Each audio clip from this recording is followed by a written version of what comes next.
RTI કરી શાળા સંચાલકોને ધમકાવી નાણાં પડાવનાર મહેન્દ્ર પટેલની કરતૂતો અંગે વધુ એક ચોંકાવનારો ખુલાસો થયો છે અને ખુદ મહેન્દ્ર પટેલે પોલીસ સમક્ષ સ્વીકાર કર્યો છે કે રાજ્યની 50 શાળાઓમાં તેણે તોડ કર્યો।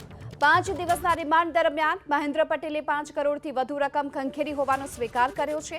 અત્યાર સુધી 5 શાળાના સંચાલકોએ જ મહેન્દ્ર પટેલ સામે પોલીસ ફરિયાદ નોંધાવી છે, જેમાં સુરતની જય અંબે વિદ્યાભવન શાળા પાસેથી 66 લાખ, સુરતની કેપિટલ મોડર્ન સ્કૂલ પાસેથી 13,50,000 રૂપિયા પડાવ્યાની ફરિયાદ નોંધાઈ છે। જોકે આ સાથોસાથ ભાવનગરના સિહોરની જ્ઞાનગંગા વિદ્યા સંકુલ પ્રાથમિક શાળા પાસેથી 27,50,000 પડાવ્યાની ફરિયાદ પણ નોંધાઈ છે। પોલીસે મહેન્દ્ર પટેલના ઘરેથી 1,46,00,00,000 રૂપિયા જપ્ત કર્યા છે।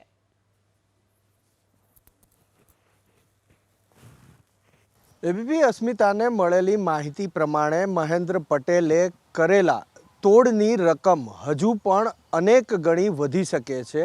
આ ઉપરાંત પોલીસ જો સંપૂર્ણ અને ઝીણવટભરી તપાસ કરે તો મહેન્દ્ર પટેલના તોડકાંડનો રેલો કેટલાક પૂર્વ અધિકારી અને કેટલાક હાલના શિક્ષણ વિભાગના અધિકારી સુધી પણ પહોંચશે। કેમેરામેન કરણ પ્રજાપતિ સાથે હિરેન રાજગુરુ, એબીપી અસ્મિતા, ગાંધીનગર।